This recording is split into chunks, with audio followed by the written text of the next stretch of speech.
প্রিয় নবম শ্রেণীর শিক্ষার্থী বন্ধুরা, তোমাদের সকলকেই আরও একবার স্বাগত জানাচ্ছি আমাদের ইউটিউব চ্যানেলে।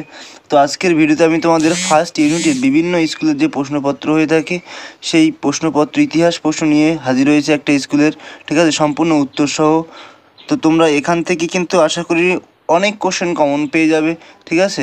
তো সুতরাং ভিডিওটি প্রথম থেকে শেষ পর্যন্ত যদি দেখো তাহলে তোমরা তাড়াতাড়ি বুঝতে পারবে যে কোনগুলো তোমাদের স্কুলের আসতে চলেছে। তো দেখো, কোশ্চেনে যাওয়ার আগে আমি একটা কথা বলে, আমি তোমাদের জন্য ফার্স্ট টাইমের জন্য বাংলার, তোমরা স্ক্রিনে যেমনটা দেখতে পাচ্ছ, ঠিক আছে, বাংলার থেকে কিন্তু আমি সমস্ত যে গল্প কবিতা হয়, ঠিক আছে, বোমযাত্রী ডায়েরি আছে, সেখান থেকে আমি বাংলা বড় কোশ্চেনগুলো শুধু রেডি করেছি। ইতিহাস এবং ভূগোলের তোমরা দেখতে পাচ্ছ যে MCQ SAQ 248 আবার জিওগ্রাফি 235 আমি কিন্তু সবটাই রেডি করে দিয়েছি PDF সহকারে। যদি তোমরা এই PDFগুলো নিতে চাও তাহলে স্ক্রিনে দেওয়া হোয়াটসঅ্যাপ নাম্বারে আমার সাথে কিন্তু অবশ্যই যোগাযোগ করবে, ঠিক আছে। কী করে তোমরা পাবে আমি তোমাদেরকে বলে দেবো, ঠিক আছে। তো চলো এবার আমরা প্রশ্নটা একটু দেখে নিই যে কী প্রশ্ন এখানে তোমার দিয়েছে। তো দেখো, এখানে বলছে ফার্স্ট কোশ্চেন, নিম্নলিখিত প্রশ্নগুলির উত্তর দাও। শেষ বিচার নামক বিখ্যাত ছবিটি কার? এটা হবে কি লিওনার্দো ভিঞ্চি, ঠিক আছে। তারপরে দেখো, মুদ্রণ যন্ত্র ও মুদ্রণ বিপ্লবের ইতিহাসে কার নাম স্মরণীয়? এটা হবে ইয়োহানেস গুটেনবার্গ।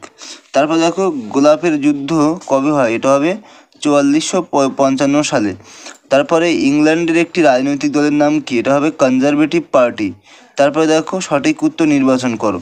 এখানে লেতর দ্য ক্যাশে অধিকারপত্র, এখানে হচ্ছে লেতর দ্য ক্যাশে হলো কি? এটা হবে গ্রেপ্তারি পরোয়ানা, ঠিক আছে। যতগুলো অপশান আছে তার মধ্যে গ্রেপ্তারি পরোয়ানা হয়ে যাবে রাইট অ্যান্সার।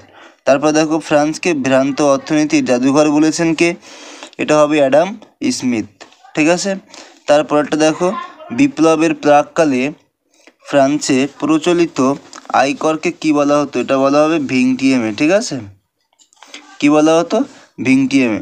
তারপরে 8 নম্বর দাগের প্রশ্ন দেখো, কাকে ঐশ্বর্যের ইন্দুরপুরী বলা হতো? এটা হবে ভার্সাইয়ের রাজপ্রাসাদকে। তারপর দেখো, রোবসপিয়ার ছিলেন একজন কে? তো এটা হবে জ্যাকোবিন নেতা, ঠিক আছে। তারপরে 10 নম্বর যে প্রশ্নগুলো আছে দেখে নাও একটু।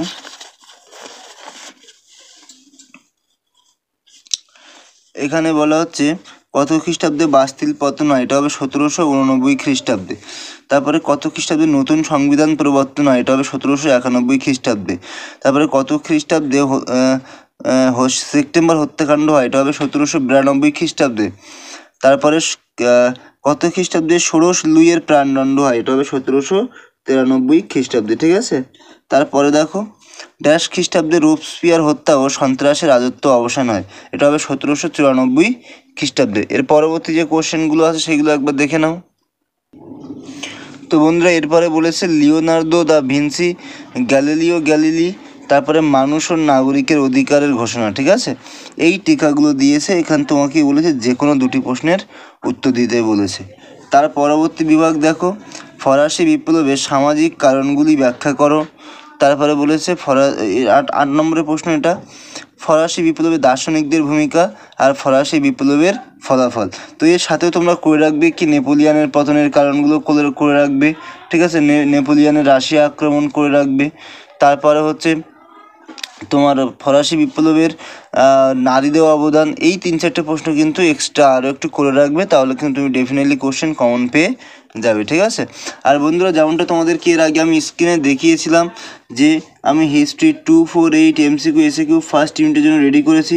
তো অতি অবশ্যই তোমরা কিন্তু এই প্রশ্নগুলোকে নিয়ে কিন্তু পড়বে, দেখবি ওখান থেকে ওর বাইরে আশা করি কোশ্চেন যাবে না। PDF-এ যা কোশ্চেন দেওয়া আছে, এই সমস্ত আমার কাছে বিভিন্ন স্কুলের প্রশ্নপত্র আছে, তোমরা দেখতে পাচ্ছ এখানে দেখো, সেট 2, 3, 4 সব রেডি আছে, ঠিক আছে। তো এইগুলো কিন্তু অনুযায়ী কিন্তু বানানো আছে, সুতরাং ওখান থেকেই তুমি সমস্ত কোশ্চেন কমন পেয়ে যাবে, ঠিক আছে। তো বন্ধুরা, আজকের ভিডিও আর বেশি দীর্ঘায়িত করবো না। যদি ভিডিওটি ভালো লাগে অবশ্যই একটি লাইক করবে, কমেন্ট করবে, শেয়ার করে দিও বন্ধুদের সাথে। আর যদি তুমি আমার চ্যানেলে নতুন হয়ে থাকো অতি অবশ্যই চ্যানেলটিকে সাবস্ক্রাইব করে দিও। তো আজকের ভিডিও এই পর্যন্ত, দেখা হচ্ছে এরকম কোনো একটা ইম্পর্টেন্ট ভিডিওতে। ততক্ষণে সবাই খুব ভালো থাকবে। সবাইকে অনেক অনেক ধন্যবাদ।